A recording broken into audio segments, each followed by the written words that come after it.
हां, एक मिनिट हा.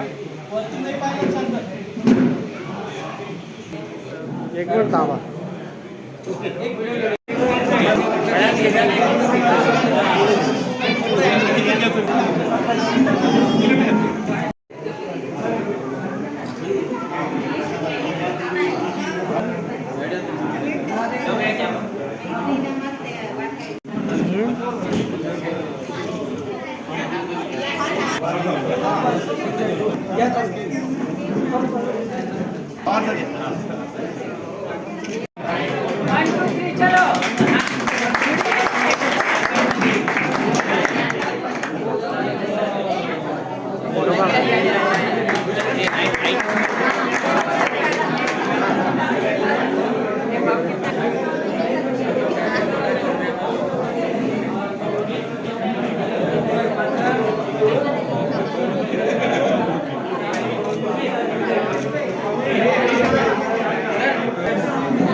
एक मिनिट फोटो घ्या का.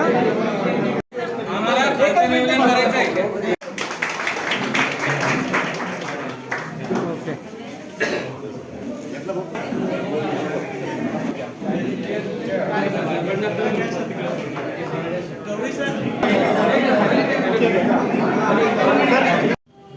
फक्त संघटनेच्या माध्यमातून सरांनी सांगितल्याप्रमाणे हजार पटाल सरांच्या नेतृत्वाखाली आम्ही 1992 पासून काम करतो आणि त्याच्यानंतर संघटनेच्या माध्यमातून तालुक्यातील जेवढे जे काही शिक्षक रिटायर झाले असतील, कार्यरत असतील, या सर्वांशी आमचा या ना त्या कारणानं संघटनेच्या निमित्तानं पतसंस्थेच्या निमित्तानं संपर्क आला आणि त्याचाच लालू सरांशी सुद्धा तसा संपर्क झालेला आहे. आणि लालू सर ज्या वेळेस आम्हाला बंगल्यावरती भेट होते नेवार सर मी नेहमी सोबत राहतो. तर लालू सरांचं कसं भेटले की लगेच नमस्कार सर, काय चाललं काय नाही, एकदम हसून बोललं.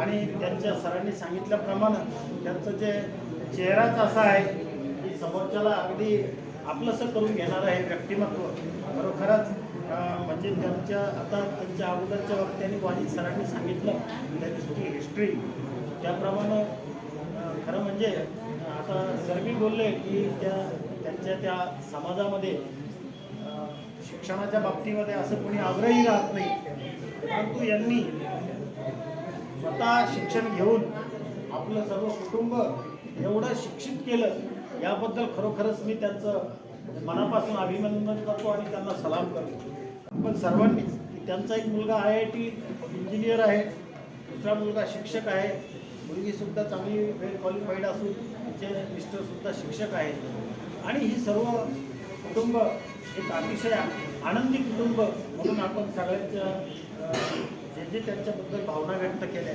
त्या सर्वांना ऐकायला मिळालं, खरोखरच आनंद झाला. कॉल लावायचो पहिले, तिथून म्हणायचो आईला बोलून आणा, वापस लाईनमध्ये लागायचो. आणि त्या काळात पण पप्पाकडं स्वतःकडे मोबाईल यायचे पैसे नव्हते, सिम कार्ड BSNLचे नवीन आले होते. त्यांनी सगळ्यात पहिले माझ्यासाठी सिम कार्ड घेतला, माझ्यासाठी मोबाईल घेतला की मला माझ्या मुलाला बोलायचं. दर रविवारी लोकांचे पॅरेंट्स नाही यायचे, लोक गेटवर थांबून वापस चालले यायचे पोरं. पण मला माहीत होतं की माझे पप्पा येणार म्हणजे येणार. आई आणि पप्पा माझ्यासाठी यायचे, माझ्यासाठी स्वयंपाक आणायचे, माझे दोन्ही भाऊ बहीण. तर माझ्यासाठी त्यांनी खूप कष्ट केले. त्यांना मी म्हटलं की तू माझं फिरा, माझ्यासोबत राहा. नाही, माझी शाळा आहे, मला सुट्टी भेटत नाही. यायचे रविवारी, सोमवारी मला निघायचं. एवढा त्यांचं शाळेवर प्रेम होता. आता मग सकाळी ते म्हणताय, ते हे नाही म्हणते की म्हणजे माझे 2 मुलं इंजिनियर झाले, हे झाले. त्यांनी मला कधीच शिकवलं नाही. ते माझ्यासाठी 2-4 होते आणि मी त्यांचा एकलव्य होते. तर आता पण त्यांना ते गर्व आहे की त्यांच्या अर्जुनांचा आहे की माझे अर्जुन आहे खूप शिक. आता पण सकाळी त्यांच्या शाळेत आम्ही गेलो तेव्हा पण ते म्हणले की माझे 2 स्टुडंट अशा पदावर गेले. तर त्यांची ही मनोकामना बघून, त्यांचं स्ट्रगल बघून ते डोक्याला पट्टी बांधून काम करायचे, रात्रभर काम करायचे. शाळेचं कसे म्हणा, आई त्यांच्यासोबत भांडायची, अरे जेवण करून घ्या, काय तुम्ही असं कामाला लागले. नाही मला हे संपवायचं म्हणे, मला हे डॉक्युमेंट संपवायचं. आणि एकदम बारीक सुंदर अक्षरात मी म्हणायचो पप्पा द्या इकडे डायरी, मी घ्यायचो धड मारून द्यायचो लाईन. म्हणजे नाही तू खूप घाण करतो म्हणे, हे एकदम सुटसुटीत पाहिजे म्हणे. एवढं त्यांचं हे होतं. इलेक्शनची ड्युटी म्हणा, काही पण म्हणा, त्यात लोक म्हणायचे की तुम्हाला जायची गरज नाहीये, एवढं काही कंपल्सरी नाहीये, तरी पण पप्पा स्कूटी घेऊन, पाऊस असो काही असो, गाडी घेऊन प्रत्येकाच्या दरवाजे जाऊन जनगणना करून यायचे. तर त्यांची ही शिस्त बघून ती शिस्त आमच्यावर झाली. तर आता त्यांनी ॲज अ फादर म्हणजे खूप केलं आमच्यासाठी, आणि ते माझ्यासोबत तरी फादरपेक्षा मित्र माझे जास्त आहे. तर आता त्यांना मी तेच म्हणणार की पुढच्या जीवनासाठी आता तुमची दुचाकी गाडी एकदम भयाट तयार चालू आहे. तुम्ही बिंदास बसून आमच्यासोबत एन्जॉय करा, हजला जा, तुमची यात्रा सुखाची हो, आणि तुम्हाला इथून पुढं कुठेही काही गरज अशी भासू देणार नाही. ही आम्हाला ही आमची तुमच्यासाठी किंग नहीं हूँ, इसके पहले मैंने कभी स्टेज पर कहा नहीं, लेकिन आज मैं पापा के बारे में कुछ कहना चाहूँगा कि उनकी ज़िंदगी जो है मेरे लिए एक मिसाल है. उनका जो सफ़र रहा वो हर किसी के लिए आसान नहीं था. बचपन में ही उनके सर से वालिद का मोहब्बत और शफकत का साया उनके सर से उठ चुका था. इसके बावजूद उन्होंने मेहनत और लगन करके तालीम हासिल की, एजुकेशन हासिल की और अपनी एक अलग पहचान बनाई. पापा के बारे में कहूँ तो हमारे जो मुस्लिम समाज में है, बाप को जन्नत का दरवाज़ा कहा जाता है, और मेरे जो पिताजी मेरे पापा है वो सच में जन्नत के दरवाजे की तरह है. मैं उनसे आज सिर्फ इतना ही कहूँगा कि पापा, आपने हमारे लिए, आज आपका सफ़र का आखिरी दिन है, नौकरी का आखिरी दिन है, लेकिन आपका हौसला, आपकी ईमानदारी और वो कुर्बानियाँ जो आपने हमारे लिए दी है वो हमेशा जिंदा रहेंगी. पापा, मैं सिर्फ इतना कहूँगा कि हम सब तुम्हारे साथ हैं. आप कल भी हमारे लिए अज़ीमुशान हस्ती थे, आज भी है और हमेशा रहेंगे. शुक्रिया. मी लालू सर सेवानिवृत्त होत आहेत आणि त्यांच्याबद्दल काय म्हणावं. 2023 मध्ये ज्यावेळेस ते कन्या शाळेत आले ज्यावेळेस मी लागले त्यावेळेस ऐकलेलं होतं की अशा शेख सरांचा मुलगा नवोदयला लागला, त्याच्यानंतर तो NIT ला लागला आणि आता IIT मधून तो इंजिनिअरिंग झालं, एवढंच ऐकलेलं होतं सरांबद्दल. परंतु 2023 मध्ये ज्यावेळेस सर कन्या शाळेत आले मी त्यावेळेस तिथंच होते आणि त्यावेळेस त्यांचा सहवास लाभला.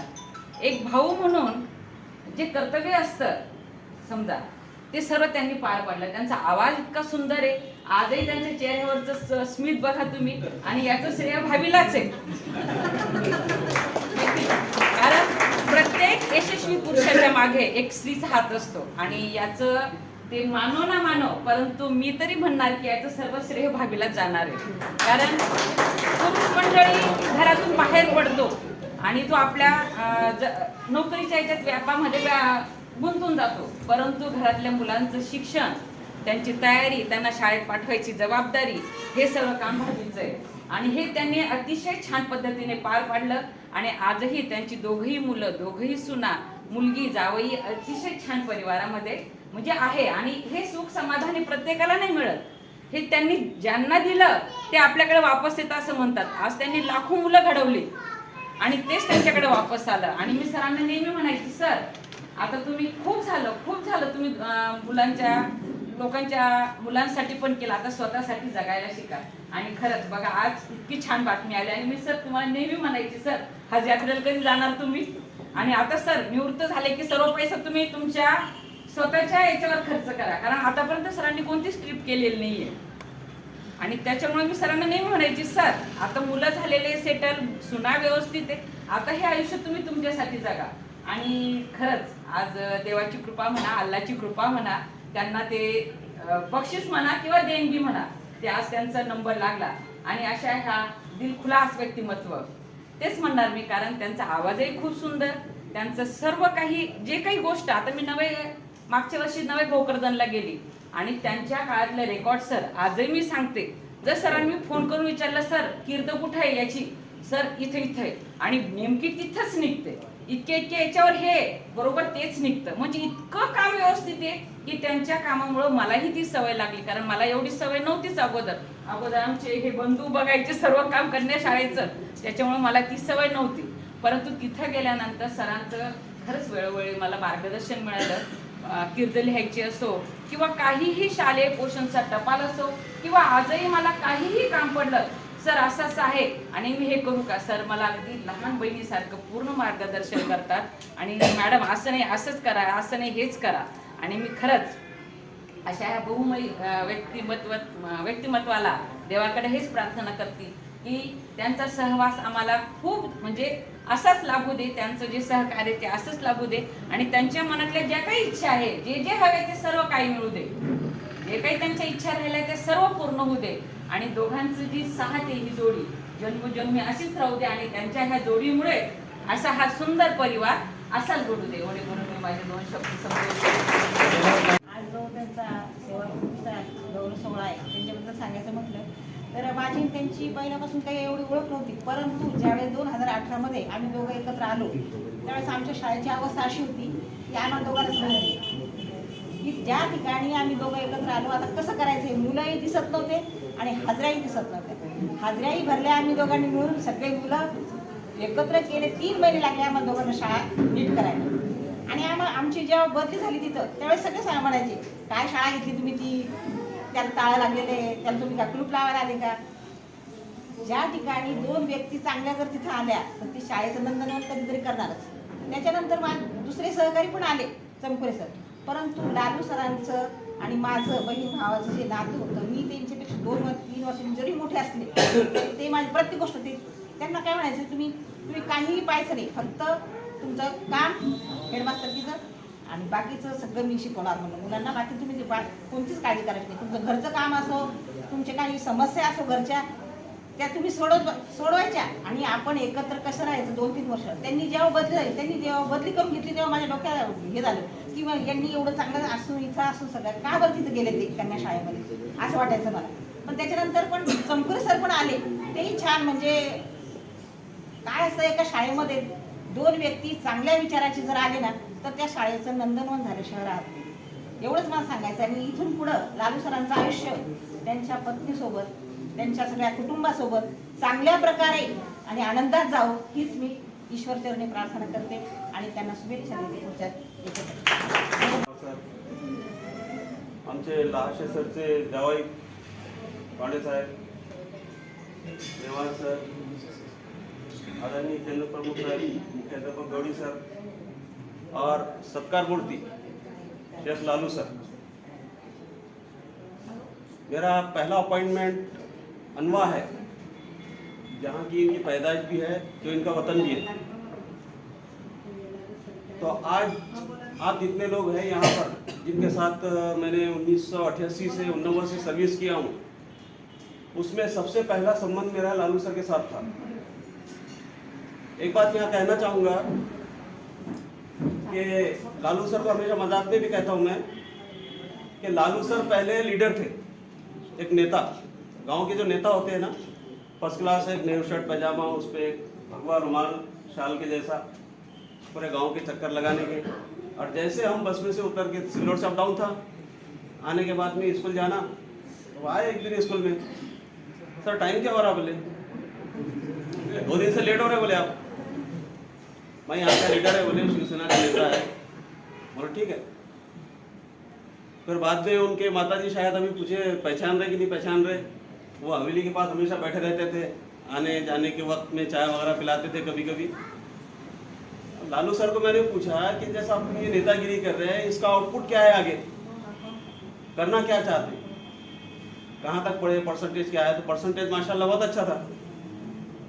तो लालू सर, माजरत चाहूँगा, माफ़ी चाहूँगा कि मैं वो सारी बातें आज बता रहा हूँ, क्योंकि आज सबसे पहला मेरा ताल्लुक लालू सर से मेरा ही है।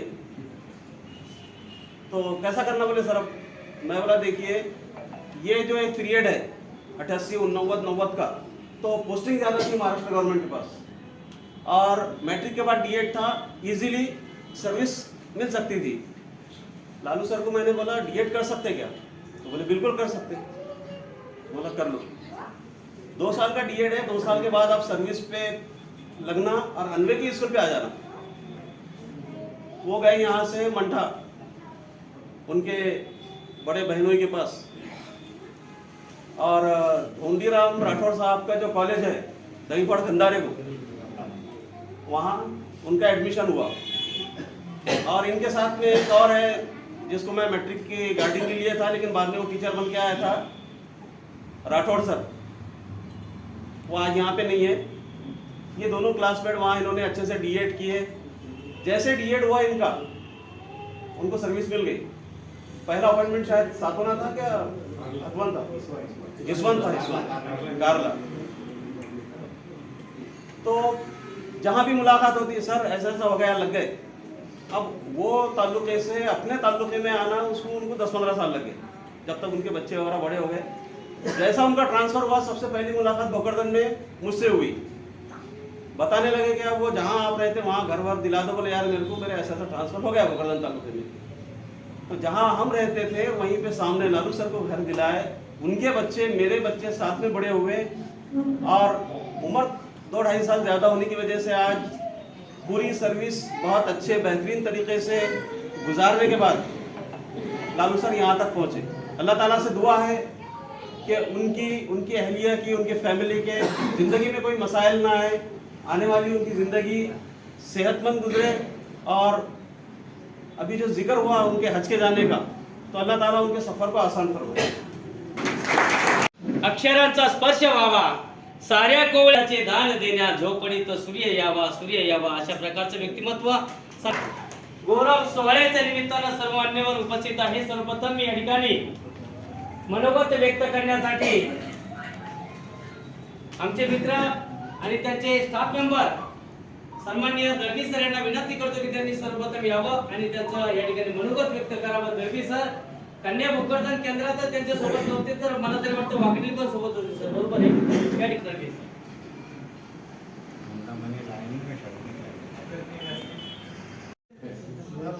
मी एक अंतरा म्हणतो गाण्याचा थोडक्यात। जिंदगी के सफर में गुजर जाते हैं जो मकाम, ओ फिर नहीं आते, ओ फिर नहीं आते। जिंदगी के सफर में गुजर जाते हैं जो मकाम, ओ फिर नहीं आते, ओ फिर नहीं आते।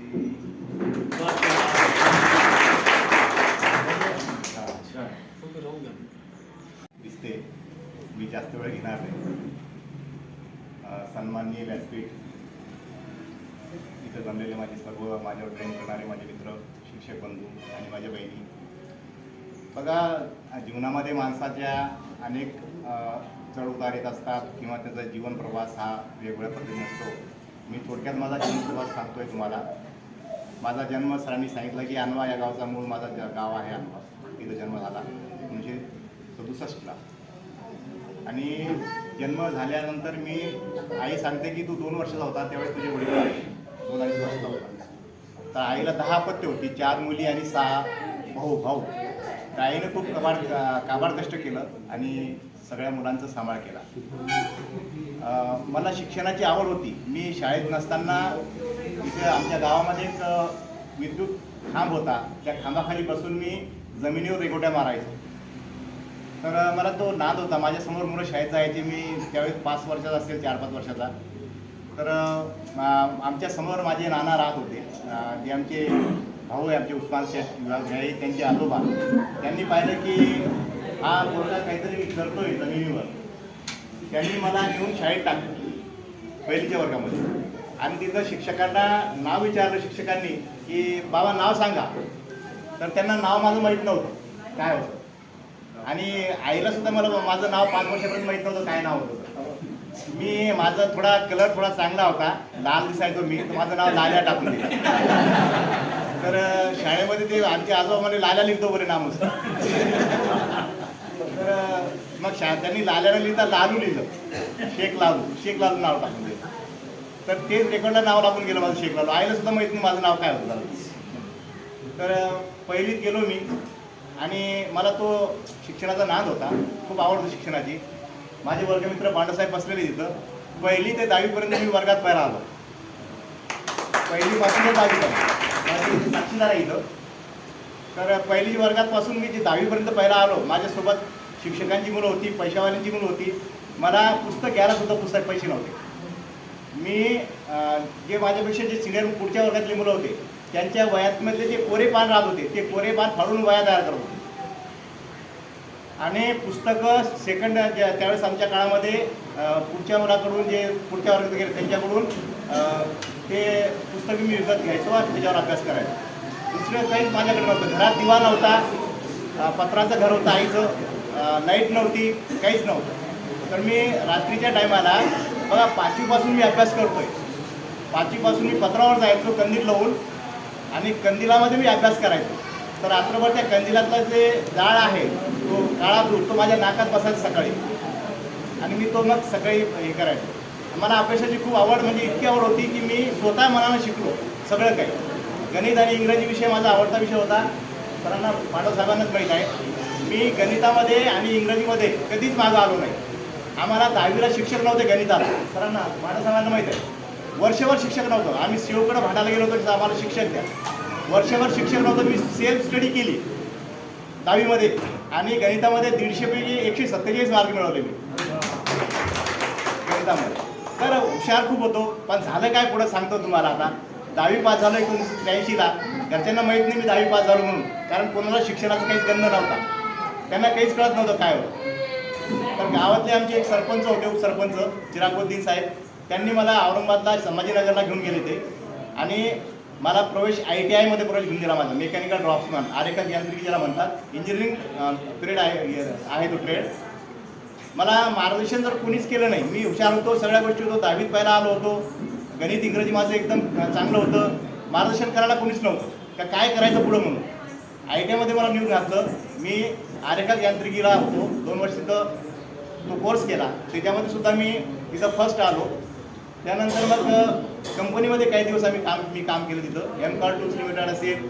तर त्यावेळेस मला 370 रुपये पगार होता कंपनीमध्ये.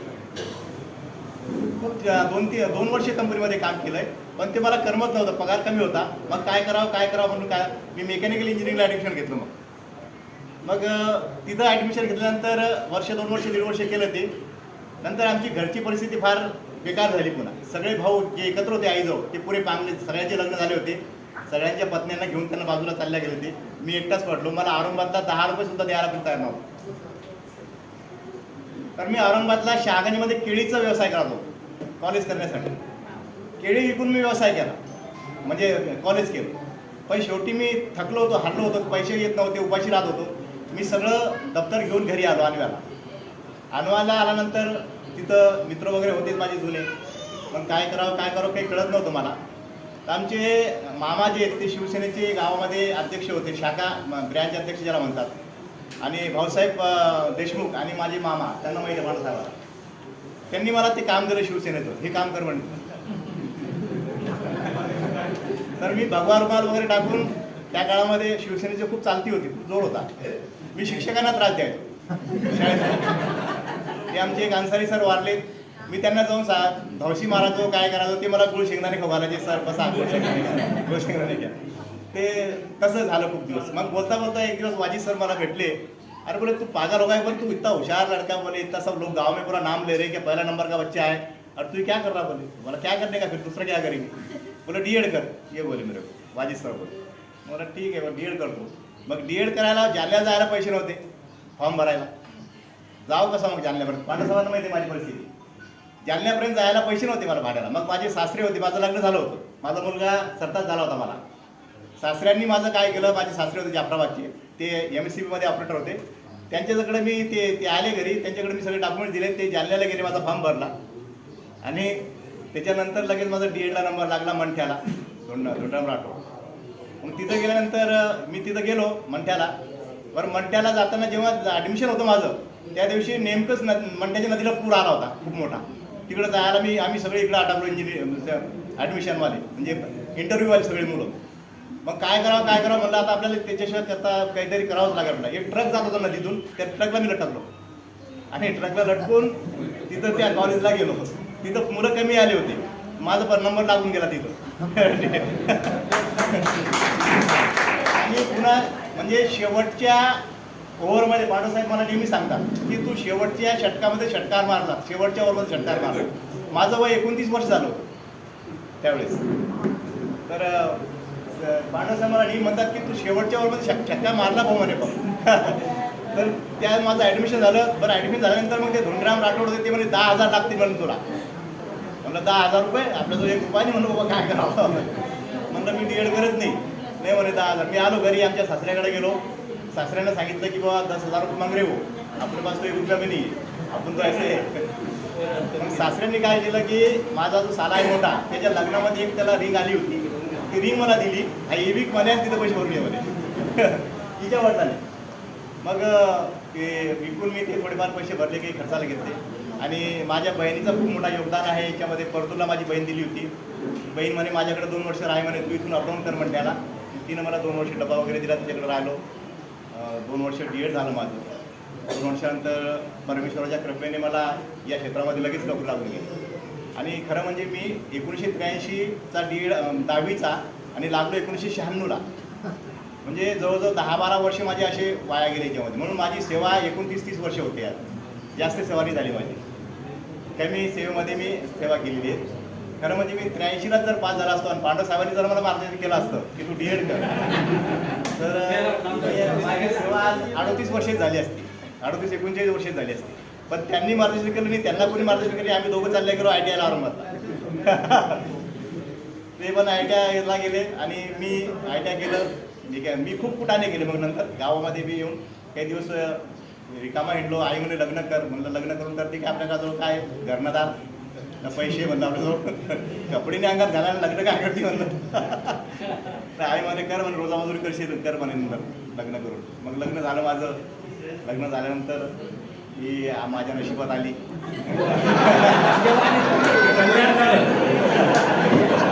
तर मग वर्ष काय मग ही म्हणे तुम एक काम करू बोले, मैं रोज से जाऊंगी बोले खेत में, और तुम डी एड करू बोले. ही पण म्हणली होती त्यावेळेस.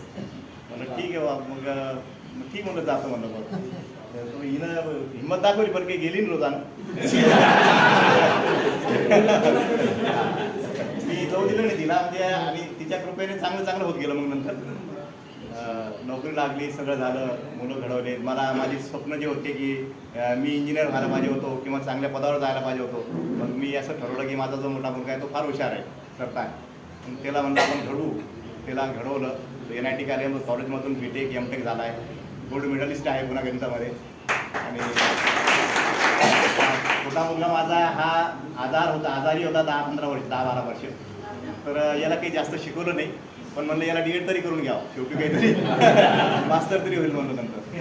तर याला डी एड करून घेतलं. आता सध्या हजर खतिजामध्ये 40% ग्रँडवर शाळेमध्ये शिक्षक आहेत होता. आणि मुलगी माझी डी एड झालेली रेश्मा, ती पण हुशार आहे. तिचे सर्व शिक्षक आहे इथं सगळ्यांची. जावाई मला चांगला लाभलेला आहे, तो हायस्कूल टीचर आहे.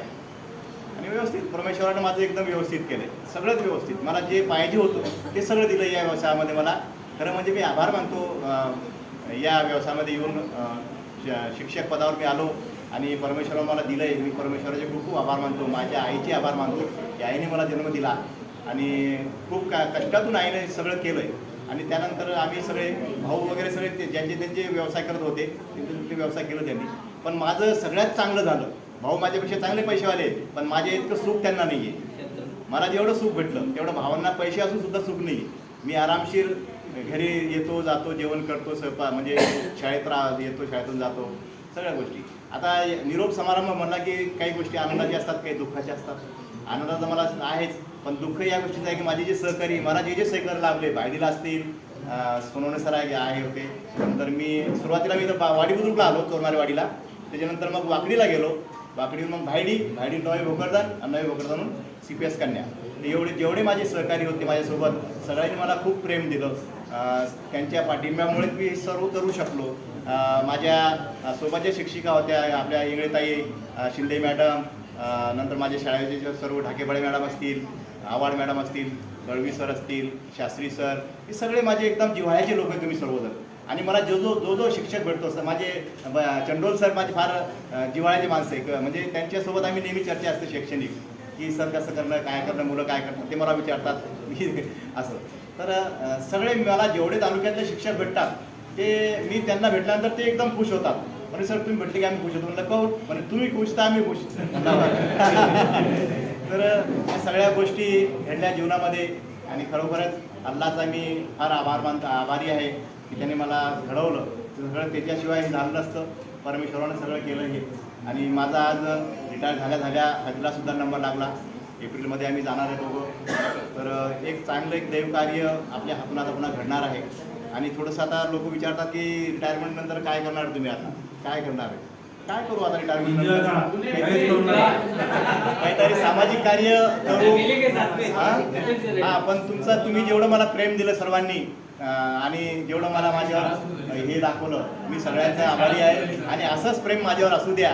आणि मला नेहमी तुमच्यासाठी काही करण्याची मला जर संधी मिळाली तर मी आवश्यक तुमच्यासाठी करीन. मला फक्त फोन लावा, मी कधी तुमच्या सोबत यायला तयार आहे. बस एवढे बोलतो. आणि इंग्लिश में बोलतो का? So, hello everybody. So, he is my father-in-law and he has given like 30 years of service in his school.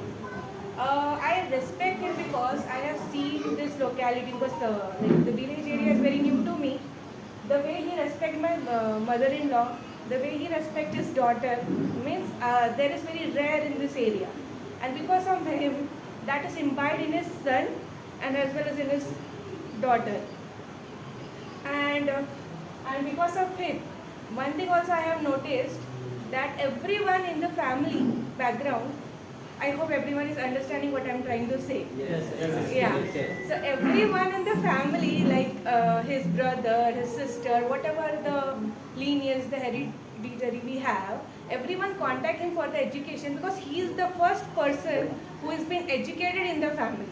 He is the first achiever in the family who is educated and who knows like how to make their, like he is kind of helper to everyone in the family what they have to do. Even he contact me that Amina, this is someone that he wants to get into the IT, or he contact to him that he want to get into the structure and all. So he know whom to contact, what form, everything has been done by Abba.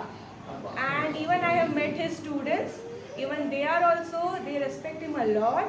And they are like, Lalu sir, they come, even in the Eid, I have met everyone. And they are like the way they, like everyone, the way they respected.